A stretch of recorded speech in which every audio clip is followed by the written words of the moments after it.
Welcome to the Content Amplified podcast, brought to you by Masset. Our goal is to help you get more from your marketing content.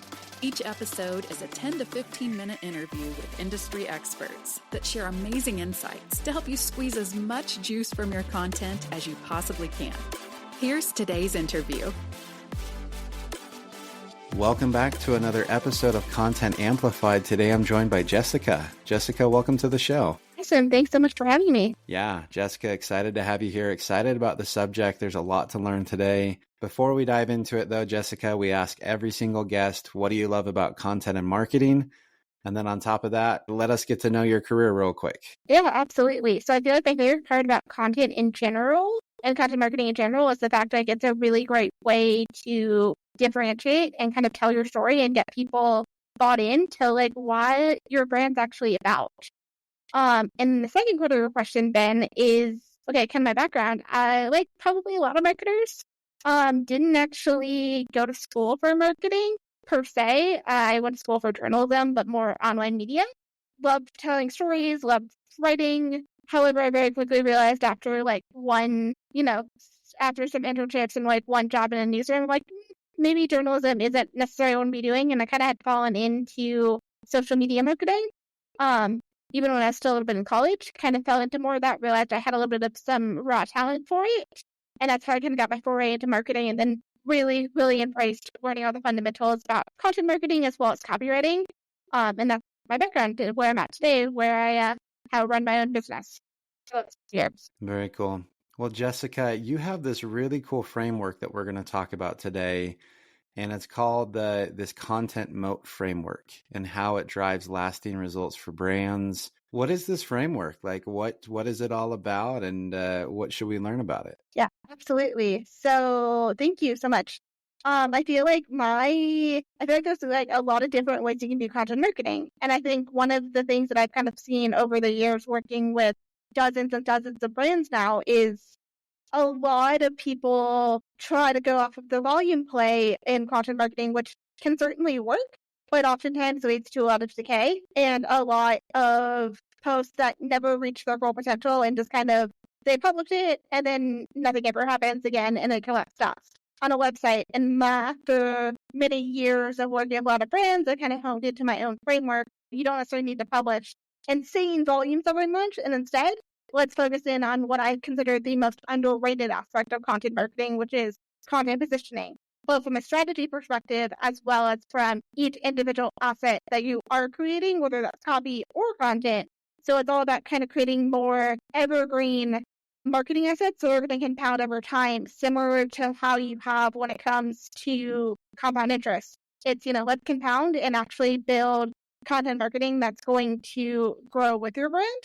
And there are three key components of my framework as well. I love it. Well, let's dive into those three components. That's a fun cliffhanger for us to dive into. I'd love to learn more. Yeah, absolutely. So there's kind of three components, and I personally have found that most brands do one, maybe two of them well, but in order to really create a very effective content moat that is going to compound and going to keep working and helping you build a very sustainable brand, you need all three, and that would be insights. And you kind of think of that in terms of messaging and positioning for both your entire strategy as well as each individual asset. You have community, which is basically a fancier way of me saying 10x distribution. Let's think a little bit smarter about how we're distributing that content and making sure that all of that content is going to the right people at the right time. And then content efficiency, which is the easiest, but also the easiest to overlook in my experience.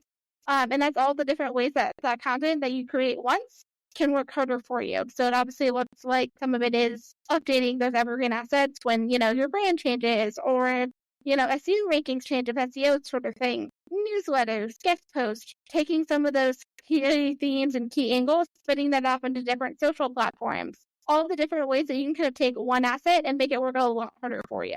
That's very cool. So typically when you're building these kinds of assets, are you spending more time on them because you're going to get more mileage out of them? So the frequency typically goes down. Is that something kind of people should expect with this kind of framework? Yeah, absolutely. I don't think you necessarily have to go to a crawl, but a lot of times I feel like, if you're just trying to crank out, even there are some times where it's like, do 100 posts or whatever and have some crazy goal. And I'm like, that can work. this framework in general is kind of the other option, which is, hey, let's, spend, what are our core goals and what are our core assets for each month? And let's, spend maybe, a few weeks or maybe even a month or longer on these really, really meaty evergreen assets that are going to work harder for us.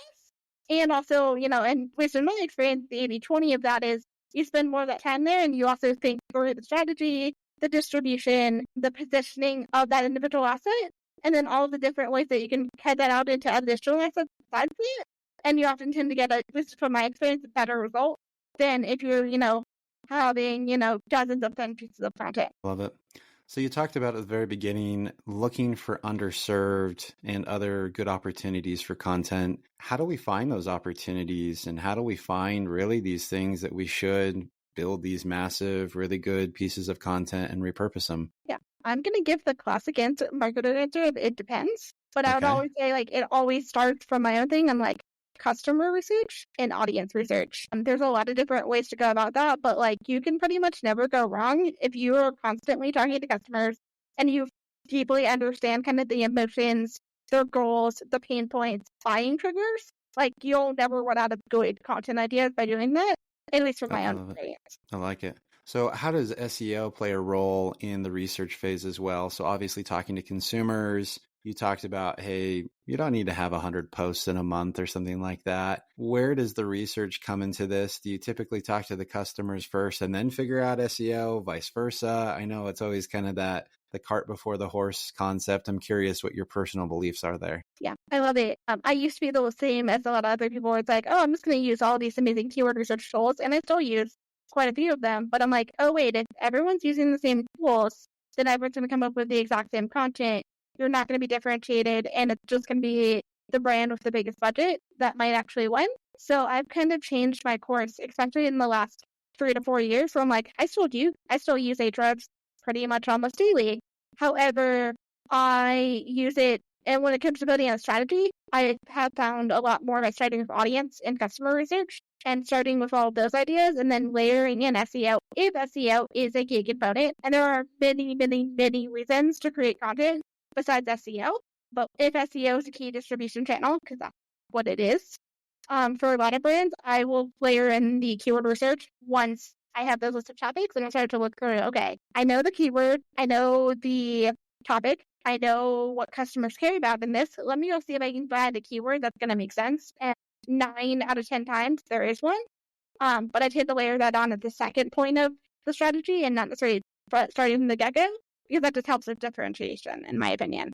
I love that. So now that we're convinced that we're going to do less content, find evergreen opportunities, talk to our customers, and learn about what their needs are and what their wants are, how do we make the content good enough that people are actually going to want to read it, that we actually have enough material to redistribute, especially since we're doing less content potentially? How do we make it stand out and really shine? Great question. And that's where positioning and content positioning, which I think is, to this day, the most underrated part of content marketing. And I think it's the easiest to overlook, but it's also the most important to get right, which is if you deeply understand who your customers are, or you deeply understand your audience, you're going to find an angle and a hook that is going to make people care about it. And then it's all about making sure you're distributing it and you're putting it in the right places at the right times.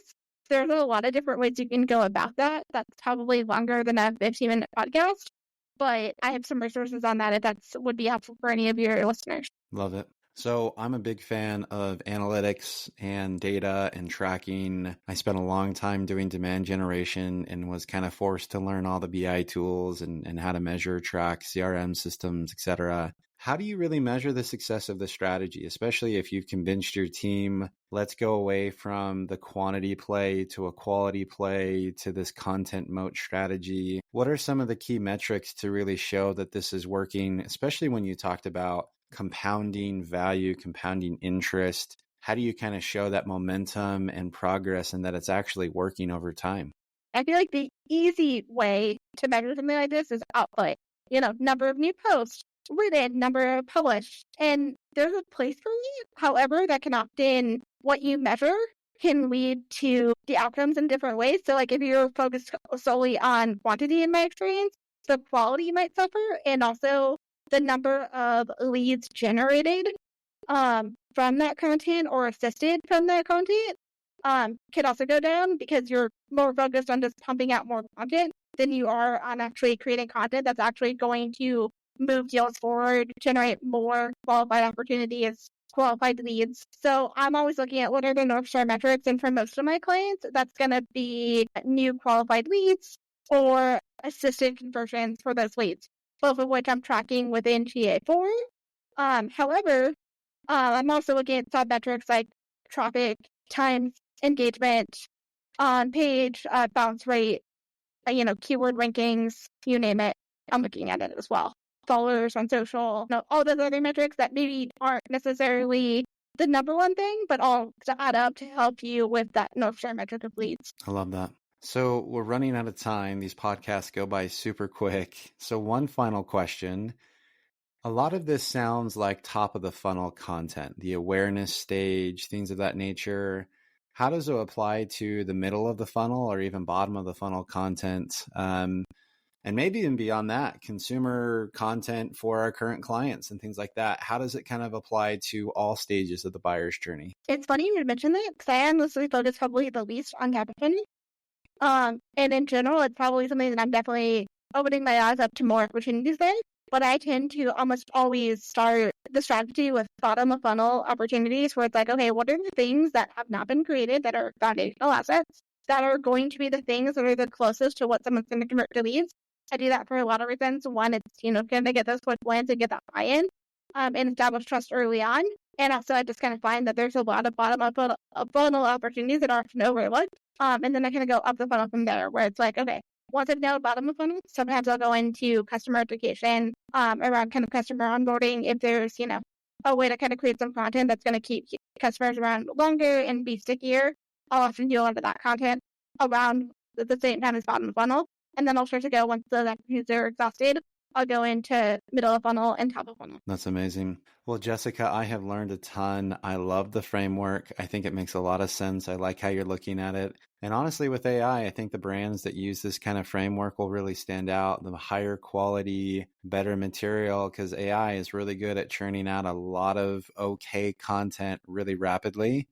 And following this framework gives you an opportunity to really stand out and provide value. I love it. Jessica, if anyone wants to reach out and connect with you and further the conversation online, how and where can they find you? Awesome. Well, thank you so much for having me, Ben. You can find me at my website, jessicamalnick.com. I also have a newsletter and a podcast over at theremoteworktribe.com. And you can always find me on socials, LinkedIn, Twitter. I'm still calling it that instead of X. And Threads are kind of my main three. Okay, perfect. Love it. Well, Jessica, again, thank you so much for the time today. I really appreciate it. Awesome. Thank you so much. Thank you for listening to the Content Amplified podcast. Please subscribe and leave us a review.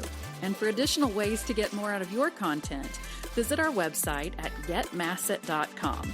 That's getmasset.com. And tune in next time to the Content Amplified podcast.